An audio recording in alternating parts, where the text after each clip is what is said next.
mais on s'autorise à penser dans les milieux autorisés. Alors ça, c'est encore un autre truc. Les milieux autorisés, vous y êtes pas, vous, hein.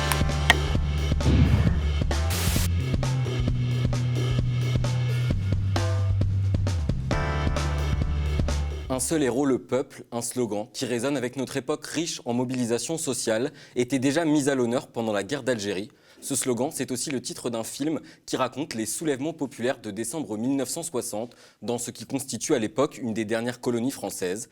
Parties des quartiers populaires d'Alger, les manifestations s'étendent progressivement dans le reste de l'Algérie, une étape décisive dans la victoire du peuple algérien face aux colonisateurs français, racontée dans ce documentaire par des témoignages rares et inédits. Ces témoignages sont le fruit des 7 ans de travail d'un chercheur indépendant en sciences sociales, connu pour ses travaux sur l'ordre sécuritaire et la police. Avec nous sur le plateau du Média TV, Mathieu Rigouste, bonjour. Bonjour. Vous êtes le réalisateur de ce documentaire. Je le disais en introduction, ce documentaire il s'attache à raconter cette période de l'histoire algérienne à travers les voix des acteurs et des actrices de ce soulèvement.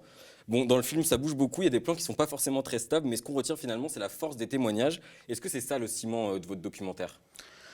Les témoignages, après, ils arrivent aussi à la suite d'un long processus d'enquête, c'est-à-dire ils viennent croiser aussi des archives, un travail en archives et en archives vidéo aussi, puisque elles sont présentes dans le film.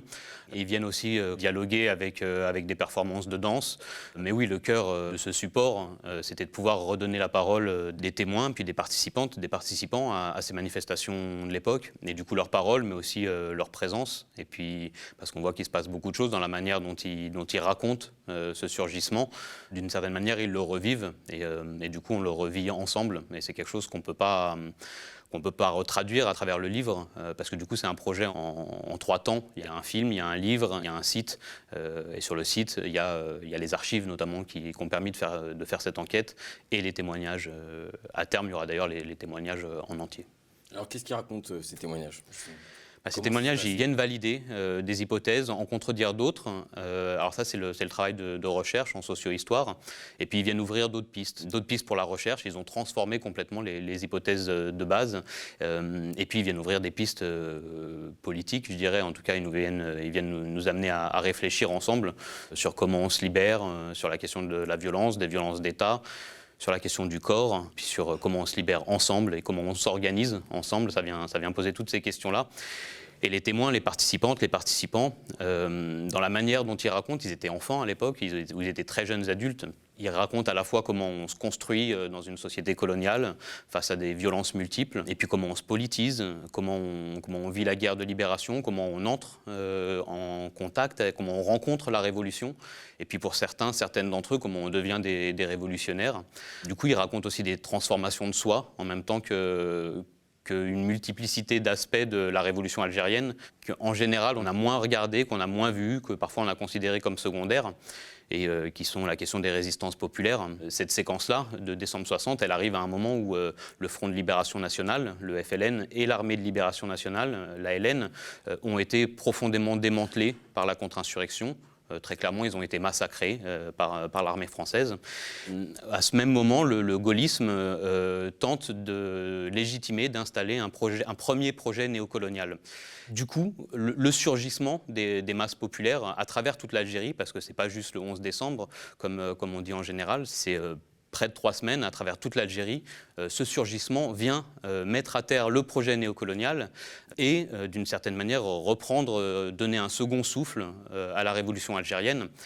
Et donc c'est à la fois un moment qui est fondamental, mais ces témoignages, ils viennent raconter aussi le rôle qu'ont joué tous ces acteurs et tous ces sujets de la guerre de libération qu'on entend peu et qui sont... Donc, pour ces acteurs qu'on entend moins, dans ces manifestations, les témoins viennent raconter en particulier la présence en masse des femmes, des adolescents, des anciens, et je dis les adolescents et même jusqu'à des enfants de 7-8 ans. Les témoins racontent des choses dont on avait entendu parler, mais maintenant, du coup, au moins on sait qu'à travers toute l'Algérie, il y a des cortèges de femmes et des cortèges d'enfants. Pas dans toutes les villes, mais en tout cas, c'est un phénomène qu'on retrouve en tout cas à travers le pays. Vous disiez tout à l'heure, c'est parti d'Alger. En fait, c'est parti d'Ain Tmouchent et d'Oran. Et même si Alger et Oran sont les 2 premières villes qui se soulèvent le 10 décembre, mais ça commence le 9 à Ain Tmouchent et ça se répand à travers toute l'Algérie. Les témoins viennent raconter ça aussi, comment Comment finalement, parce que la question qui se pose beaucoup, qui se posait en Algérie, où la séquence est connue, à la différence de la France, c'est cette question de la spontanéité. Du coup, l'enquête et les témoignages viennent raconter que non, le FLN n'avait pas organisé ces manifestations-là. Et du coup, ils viennent questionner cette spontanéité, parce que si ça n'a pas été organisé par des grandes organisations avec un grand O, c'est pas tombé du ciel non plus. Et du coup, les témoignages, ils viennent aussi expliquer ça. Pour comprendre ce surgissement de masse et cette rupture de l'ordre colonial, il faut le penser sur le temps long. Et il faut voir que ce qui surgit, c'est aussi tissé avec plusieurs générations de résistance populaire et que c'est des savoirs pratiques et théoriques qui se sont accumulés et transmis à travers les générations et tout au long de la colonisation. Voilà, les témoignages, ils viennent dire tout ça et ouvrir encore plein d'autres pistes. La première partie du film, elle se concentre sur la répression des populations algériennes pendant la guerre. Il y a des témoignages de torture, d'enlèvement, de différentes exactions commises par l'armée française. Pourquoi commencer ce film avec cette séquence-là précisément ? Eh bien parce qu'en fait, aux témoins, je leur ai demandé, pour la plupart, au début, de se présenter. Après, c'est des rencontres, on s'est vu sur plusieurs années avec certaines personnes. Mais pour constituer les entretiens, je leur ai demandé d'expliquer comment elles avaient rencontré la guerre de libération, comment elles avaient rencontré la révolution algérienne. Et tous les témoins, les participantes et les participants de l'époque, m'ont parlé des violences qu'ils avaient subies et des violences quotidiennes. Certaines parlent des violences des militaires qui débarquent dans les maisons, d'autres parlent des tabassages par les colons dans la rue, d'autres parlent des violences à l'école, des inégalités. On parle des inégalités dans tous les domaines, dans la rue, dans le travail. Donc violence et inégalité à tous les étages de la société coloniale. Et du coup, je suis reparti de ça parce que vu qu'il s'agissait notamment de comprendre comment les gens ont surgi, parce qu'il faut se redire ça, c'était se mettre en danger de mort, de sortir massivement comme ça, face à la police, face à l'armée. On est dans un contexte où, pour les Algériens et les Algériennes, à cette époque-là, simplement essayer d'entrer dans un quartier européen, c'est prendre le risque de se faire tabasser, voire de se faire tuer.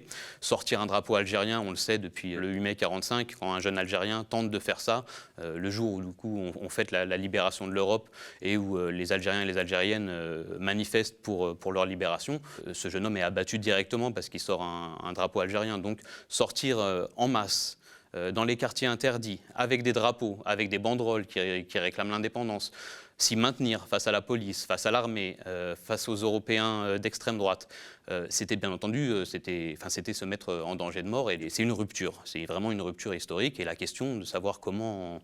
D'où est-ce que ça sort, elle est fondamentale. Les témoignages nous permettent notamment de revenir sur ça, et quand on demande aux personnes comment on en est arrivé là, en général, elles commencent par nous parler de blessures collectives, des violences qu'elles ont subies.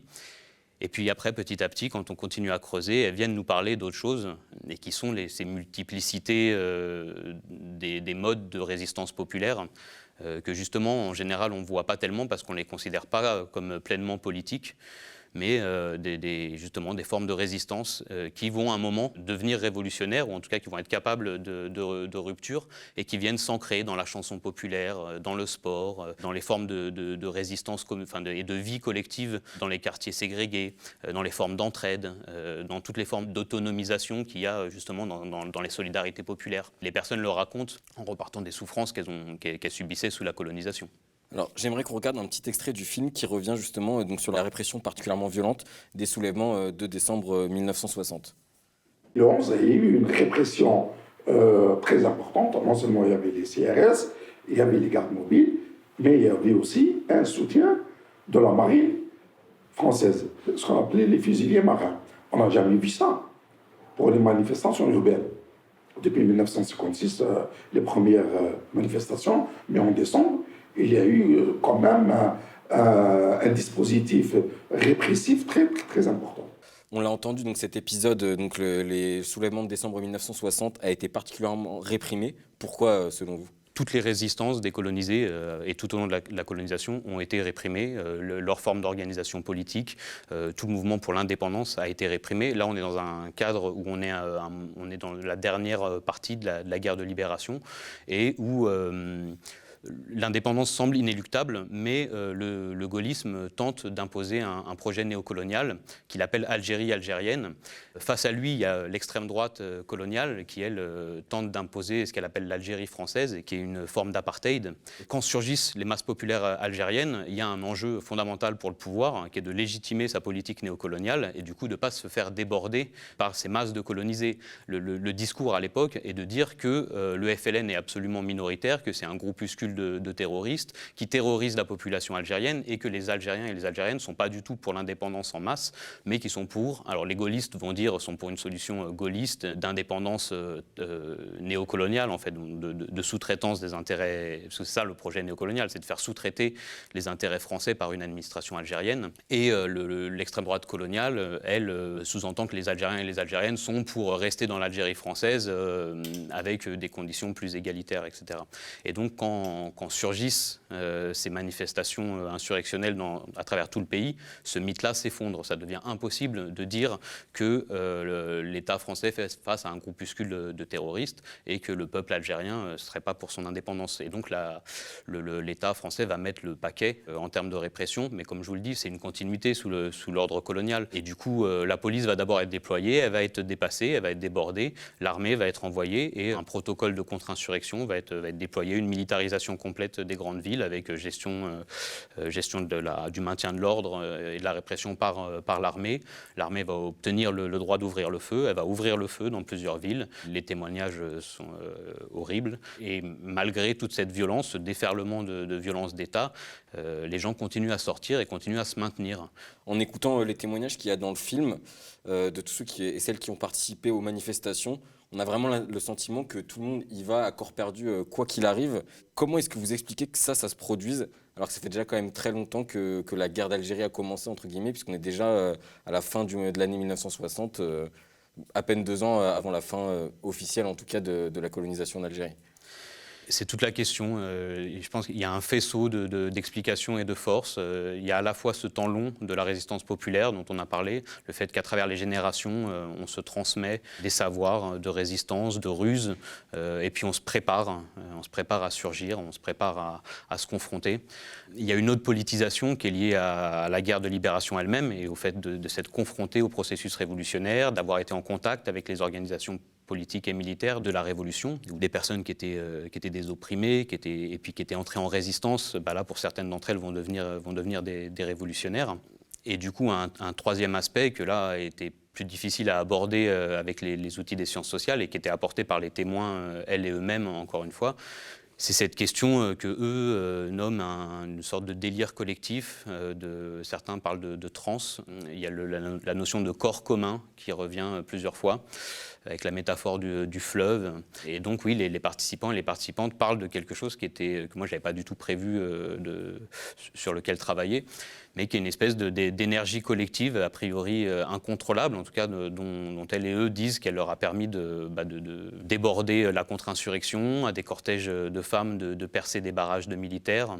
Et puis finalement, ce qui est intéressant aussi dans la manière dont les témoignages amènent cette question-là, c'est que finalement on a l'impression que cette énergie collective et ce corps commun, c'est ça ce qui se constitue comme peuple algérien à ce moment-là. Voilà plusieurs chemins d'explication. Je le disais en introduction, votre documentaire, c'est le fruit de 7 ans de recherche indépendante. Dedans, il y a des témoignages dans ce documentaire, mais aussi des images d'archives. Comment vous faites pour travailler dans de telles conditions, sachant que vous travaillez de manière indépendante, donc sans financement, et surtout quand on sait les difficultés rencontrées par les personnes qui travaillent sur la guerre d'Algérie et l'héritage colonial, justement, pour accéder aux archives, etc. Oui, faire de la recherche indépendante, ça prend plus de temps parce qu'on a des moyens plus précaires, ça va avec des modes d'existence aussi. Moi, c'est un choix aussi par rapport à mon travail. Je fais de la recherche pour faire des outils pour les luttes sociales et je le fais en participant aux luttes sociales, donc je le fais en dehors de l'université. Donc ouais, ça prend plus de temps, mais en même temps, j'ai des marges de manœuvre qui sont plus larges. Ça me permet de travailler avec les historiens et les sociologues avec qui j'ai envie. Puis ça me permet, par exemple, tout au long de cette enquête populaire, de restituer, c'est-à-dire qu'elle s'est faite progressivement à mesure que, du coup, je trouvais le temps et les moyens d'aller aux archives et de trouver des fonds. Je restituais sur les réseaux sociaux, dans des rencontres, et petit à petit, à mesure que je rencontrais des témoins, des participants de l'époque, je leur présentais mes hypothèses, je leur donnais accès aux entretiens que j'avais déjà faits. faits. Du coup, on confrontait ces hypothèses. D'une certaine manière, ça a été une sorte de recherche collective. Et puis, ça a avancé petit à petit comme ça. De temps en temps, j'avais accès à des nouveaux fonds, à des nouveaux dossiers. J'ai vu les archives du CHAT, le service historique de l'armée de terre à Vincennes. J'ai vu les archives administratives des SAU, des services administratifs urbaines aux archives nationales de l'Outre-mer à Aix-en-Provence. Et puis toutes les archives de la presse à la BDIC de Nanterre. Les témoignages, petit à petit, ça c'est devenu, disons pas de plus en plus facile, mais à partir du moment où on avait commencé à retrouver certaines personnes, c'était plus facile, même si dans toutes les familles algériennes, il y a les personnes qui ont autour de 70 ans ont des souvenirs, voire ont vécu les événements, voire pour une partie d'entre elles ont participé. Il s'agissait aussi de retrouver des personnes qui se souvenaient bien, qui avaient envie de raconter. Ça, c'était pas très compliqué. La plupart des personnes avaient très envie de raconter. En fait, en tout cas, surtout, on leur avait rarement demandé. Donc ça n'a pas été si compliqué que ça. Et voilà. Après, ça a pris pas loin de 2 ans pour confronter toutes les sources, les traiter, rédiger, fabriquer le livre et le film. Pareil, à travers des séries d'allers-retours avec mes amis et ses témoins en Algérie, avec des camarades et des personnes avec différentes compétences à différents endroits. Bref, voilà, ça s'est fait par des séries d'allers-retours comme ça sur ces années. Alors justement, par rapport à la question de l'accès aux archives, vous ne considérez pas avoir été empêché dans votre travail, etc. Ou alors justement, ça vous a aidé le fait de faire ça de manière indépendante, sans aucune pression, entre guillemets?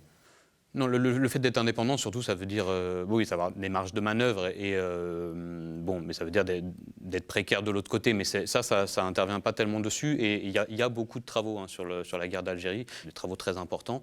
Des fois, ils doivent se faire en dépit du fait qu'on ait un accès aussi libre qu'on voudrait aux archives. Mais c'est une donnée de base. C'est-à-dire que quand on n'a pas accès à certaines archives, on peut quand même travailler sur un sujet par d'autres moyens. On fabrique d'une certaine manière un terrain.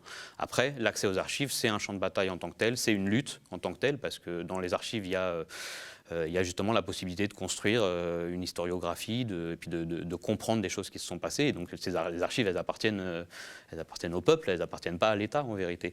À l'inverse, c'est l'État qui a la main dessus et qui lui décide en fonction de ses politiques ce qu'il en fait. Et donc oui, là, il y a plus que jamais une lutte en ce moment pour avoir accès à toute une partie des archives de la guerre d'Algérie, mais aussi de l'occupation, qui ne sont plus accessibles, avec des dossiers sur lesquels des historiens, des historiennes ont pu travailler, et là sur lesquels l'accès est bloqué. Il y a encore sans doute tout un tas d'archives auxquelles je n'ai pas pu avoir accès, auxquelles on n'a pas du tout accès et qui ont des choses à dire sur cette séquence-là. Donc il va falloir continuer à enquêter, continuer à se faire ouvrir les dossiers. Et en même temps, j'ai quand même eu accès à un certain nombre de fonds qui m'ont permis de travailler sérieusement sur les aspects militaires, policiers et administratifs de la gestion des manifestations en décembre 60. Après, comme d'habitude, il faut fabriquer un terrain. Il y a une multiplicité de sources, il faut les confronter entre elles. Voilà. Dans le film, un autre rôle est évoqué de manière récurrente, c'est celui des femmes algériennes pendant le soulèvement, en tant qu'actrices politiques de cette révolte. On va regarder un second extrait lié au rôle de ces femmes algériennes. والنساء من الفوق في البالكونات والطواقي يرموا لنا في السكر ويرموا لنا في الريحه خلى العين تاعكم عينيكم لاكريموجات خافوا علينا يرموا الدنيا معمره حنا كل خير من الرجال كاين رجال صح بصح المراه شويه بومبا. Ces femmes, elles ont eu un rôle très important dans le soulèvement de décembre 1960 et plus généralement d'ailleurs pendant toute la guerre d'Algérie, finalement. Oui, ça vient confirmer des choses qui ont déjà commencé à être bien montrées par les historiennes de la guerre de libération et notamment de la place des femmes dans la guerre de libération, où en fait on voit du coup qu'en décembre 60, comme tout au long de la guerre de libération et comme tout au long de la résistance populaire, les femmes sont présentes à tous les niveaux. Donc là, elles sont dans la rue, on en a parlé tout à l'heure, il y a des cortèges principalement composés de femmes et il y a des cortèges complètement composés de femmes. Elles sont aux étages, sur les toits, elles sont aux fenêtres, à accompagner, à galvaniser avec les you-you, même à coordonner les cortèges grâce aux you-you pour se déplacer dans la ville. Elles sont aussi en bas des maisons à accueillir et à permettre à celles et ceux qui veulent s'échapper de fuir et de disparaître. Elles sont aussi dans l'auto-organisation autour de tout ça. Elles sont par exemple dans les centres de soins clandestins qui se constituent à ce moment-là en tant que soignantes, mais à différents niveaux. Elles sont aussi dans l'organisation de sortes de cantines populaires qui se mettent en place pour distribuer à manger dans les quartiers qui sont enfermés par l'armée à ce moment-là. C'est encore elles qui vont participer à l'organisation des enterrements, alors que normalement elles n'y sont pas conviées, et qui vont politiser ces enterrements. Bref, elles sont à tous les niveaux de la résistance et de l'organisation de cette résistance, mais du coup aussi de l'organisation finalement d'une autre manière de vivre ensemble. Et c'est un peu ça aussi qui s'ouvre, sur lequel moi je n'avais pas prévu de tomber, c'est que dans ces résistances populaires s'inventent d'autres manières d'organiser la société. En fait, s'invente une autre société algérienne, mais une société populaire aussi. Et c'est aussi tout ça qui va être réprimé par ce qu'il faut appeler un massacre d'État. La répression a fait plus de 260 morts par l'armée, par la police, par les Européens. Et donc c'est venu écraser c'est venu tenter d'écraser à la fois un mouvement pour arracher l'indépendance, mais aussi un mouvement de transformation sociale. Alors, votre documentaire, il est entrecoupé de passages où il y a des artistes qui dansent, et à la fin du film, on a toute une partie qui s'articule autour de la trance. Pourquoi ? Encore une fois, parce que les témoins en parlaient. Je n'avais pas du tout prévu d'avoir à me questionner sur ces choses-là. Mais ces personnes qui ont participé et qui parlaient de délire collectif, qui parlaient de transe collective, ont aussi raconté que quand elles se sont maintenues dans la rue, dans ces quartiers, entourées par les forces de répression, les gens dansaient, les gens chantaient. Et qu'en fait, du coup, il y avait, en plus de ce processus de débordement des frontières de l'ordre colonial, il y avait un processus de libération des corps, de libération des muscles, et de cette violence coloniale qui vient s'enquister dans les muscles, dont parlait Frantz Fanon. Et bien que justement, dans ce moment de rupture, il y a un bouleversement de l'ordre colonial, mais du coup aussi de la manière dont les corps vivent ces violences-là, et du coup se libèrent. C'était un moyen d'essayer de parler de ça, de discuter de ça avec les spectateurs, plutôt que de l'amener de manière théorique, de proposer à des danseuses algériennes ou d'origine algérienne de raconter ce que cette histoire-là venait leur dire, et de proposer une performance à partir de ça.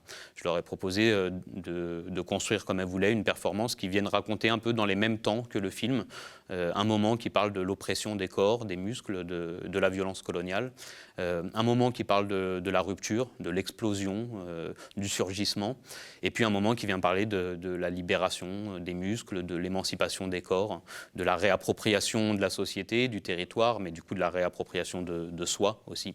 Et donc elles ont proposé ces performances-là, que moi je trouve magnifiques. Il y a un gros travail de montage qui est différent de celui du montage des témoignages, mais qui vient dialoguer et puis s'entrelacer avec les archives et les témoignages tout au long du film. Ça fait des sortes de clips, d'une certaine manière, viennent séquencer aussi le film. Alors, il y a la question de la danse, mais il y a aussi la question du sport qui est abordée à un moment dans le film comme outil de libération justement du prolétariat opprimé. Oui, c'est une question qui est connue, mais qui du coup est revenue dans les témoignages. Elle est connue sur la manière dont le FLN a utilisé de manière diplomatique l'équipe de football du FLN pour faire reconnaître du coup l'indépendance de l'Algérie, puis pour la faire exister au niveau international, dans les médias, dans le monde diplomatique. Là justement les témoins viennent raconter qu'en plus de tout ça, il y avait aussi un aspect politique dans les usages populaires du sport, pas seulement diplomatique, mais que les clubs de foot et au-delà de ça, par exemple le scoutisme, il y avait toute une série d'activités populaires dans lesquelles les classes opprimées en fait s'impliquent presque pour avoir une vie sociale, par survie, mais qui vont être des lieux de politisation et des lieux dans lesquels on s'entraide, on réfléchit ensemble, se met en place une critique collective, une pensée commune, et qui sont des lieux qui finalement participent aussi de la politisation révolutionnaire des Algériens et des Algériennes à cette époque-là. En regardant le film, on a l'impression, enfin en tout cas moi j'ai eu l'impression, qu'il y a plusieurs références à des problématiques plus contemporaines. La première, elle est assez explicite puisque à la fin de votre film, il y a une séquence avec des images de manifestations du Hirak, qui est un mouvement social d'ampleur qui a commencé en février 2019 en Algérie. Oui, il y a des liens qui sont faits explicitement à la fin. Après, ils courent implicitement tout au long du film. Et la mémoire de décembre 60 est revenue par les anciens et par les anciennes dans le mouvement de février 2019, parce qu'il y a quelque chose de commun entre ces histoires-là. Elle était portée par les anciens et les anciennes, mais du coup, elle est revenue aussi de donner du sens à ce nouveau mouvement. Et du coup, des plus jeunes générations en Algérie qui ont commencé à s'y intéresser un peu plus, parce que jusque-là, en Algérie, dont on a un petit peu parlé au lycée, mais comme en général la jeunesse se méfie un peu des discours d'État sur la Révolution, du coup c'était une séquence qui était peu connue. Mais bon, elle est revenue parce que justement il y a des liens entre ces deux moments, et notamment on a l'impression qu'à la fin qu'en 62, disons, parce que c'est pas juste en 60, parce que cette insurrection et cette réappropriation du territoire et de la société, elle dure déjà au moins jusqu'à 62, et après on peut discuter sur la suite, mais que ce corps commun, cette manière de faire peuple, elle a comme été dispersée après l'indépendance en différentes luttes sociales, mais séparées, et à travers toute l'Algérie, il y a eu des luttes sociales pendant toute la fin du XXe siècle, tout le début du XXIe siècle, et pourtant on avait l'impression qu'il n'y avait pas de possibilité de faire bouger les choses. Et en février 2019 réapparaît d'un seul coup, comme on a l'impression, encore une fois, d'une manière spontanée, mais en vérité c'est toujours pas si spontané que ça. Et ça n'a pas, encore une fois, ça n'a pas été organisé par des grandes organisations, mais c'est le fruit des résistances populaires quotidiennes, des luttes syndicales, des luttes dans le monde du travail, des luttes culturelles, etc. Mais effectivement, en février 2019, on a l'impression de voir ressurgir ce corps commun, et qui lui aussi est incontrôlable ou ingouvernable, ou en tout cas vient établir un rapport de force qui empêche le régime de lui tirer dessus à l'époque, et qui permet aux classes populaires algériennes de se maintenir et de réengager un mouvement de libération qui s'est maintenu jusqu'au confinement, et en fait qui encore aujourd'hui n'a pas du tout les mêmes dimensions qu'il a eu en 2019, mais ce mouvement n'est pas du tout éteint, et les forces sociales et historiques qui l'animent, elles sont toujours présentes. D'ailleurs, il y a une témoin dans le film, je crois qu'elle s'appelle Faouzia, qui dit justement qu'en 62, en fait, c'était le début de la lutte, et que depuis, elle a jamais arrêté de lutter, même jusqu'à aujourd'hui, quoi. Oui, c'est ce qu'elle dit. Elle le dit en tant qu'Algérienne. Elle dit nous les femmes, le combat s'est pas arrêté en 62, c'est là qu'il a commencé. Ouais.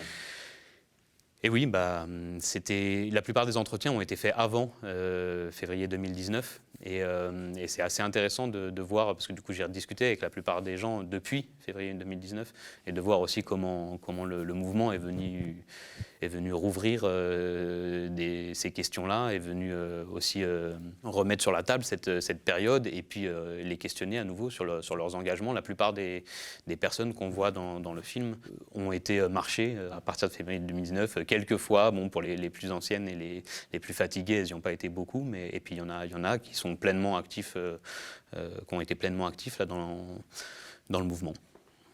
Alors la deuxième référence, elle est plus implicite. Pour moi, elle concerne les conséquences actuelles des méthodes de gestion des insurrections dans un contexte colonial et leur transmission dans des contextes de répression post-coloniaux, comme dans les quartiers populaires. C'est un sujet d'ailleurs que vous avez déjà beaucoup traité dans d'autres recherches, vous. Oui, un des axes de mon travail sur le système sécuritaire, c'était notamment de regarder ce que faisait la police dans les quartiers populaires et dans les prisons. Et en travaillant sur ça, sans cesse, je retombe sur des dispositifs qu'on voit circuler entre les domaines coloniaux, et puis qui vont être réagencés pour être transférés vers la gestion des quartiers populaires, des fois dans des prisons. Alors il y a des transferts entre ces différents domaines, dans la politique des frontières aussi, dans la gestion des personnes identifiées comme migrantes. On voit des dispositifs de pouvoir, des technologies de pouvoir, en général les plus féroces, se distribuer et évoluer. Et de temps en temps, certains de ces dispositifs vont être réagencés pour être appliqués à d'autres strates des classes populaires ou à d'autres mouvements sociaux. On en a parlé, ça a été le cas pour les Gilets jaunes. C'est jamais les mêmes régimes de violence, mais il y a des transferts, il y a des connexions entre les différents secteurs de la société impérialiste. C'est ce que je dis d'ailleurs, le journaliste qui intervient dans le documentaire, qui explique justement que tout le système de prison contemporain a été expérimenté en fait pendant la période coloniale en Algérie, et c'est ce qu'on se trouve actuellement donc, dans les prisons, que ce soit en France ou même, il prend l'exemple des États-Unis aussi, je crois. Complètement. Il y a cette histoire des prisons, il y a une histoire coloniale de la police, et puis il y a les histoires des armements aussi. On le voit d'ailleurs dans le film. Là, en décembre 60, les manifestants se font gazer dans tous les sens. Il y a des récits de mollets arrachés par des grenades de désencerclement. Et donc, alors, c'est les prototypes en plus de ce qu'on subit aujourd'hui, parce que et dans les grenades lacrymogènes qui sont utilisées et dans les grenades offensives, c'est les prototypes de ce qu'on vit aujourd'hui. Ce qui est intéressant, par exemple, dans les images d'archives, là, les archives vidéo qu'on voit dans le film, c'est des archives américaines. Ça a été tourné par des journalistes américains, et du coup, le commentaire est américain. C'est une synthèse qui est faite, on imagine, pour un état-major politique, où en est la guerre d'Algérie, où en sont les Français, etc. Et le commentaire dit, à un moment, donc on voit un gendarme mobile français tirer une grenade avec un lanceur qui ressemble beaucoup au lanceur d'aujourd'hui. Et du coup, le commentaire américain est « And the French Army uses a new weapon ».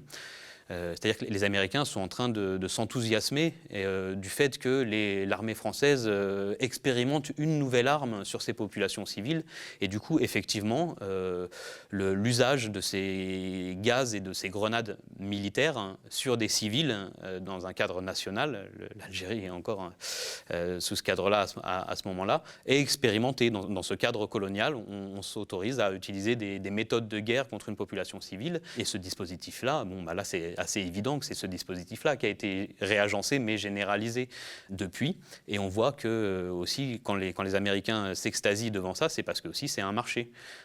Tous ces armements et toutes ces violences d'État sont autant de marchandises.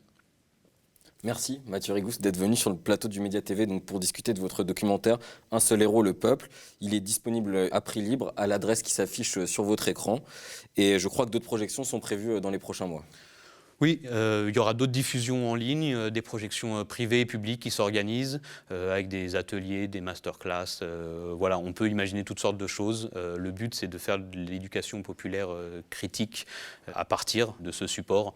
Du coup, que les gens n'hésitent pas à me contacter via le site, c'est unseulehérolepeuple.org. On peut imaginer un tas de choses. Voilà, merci. Merci.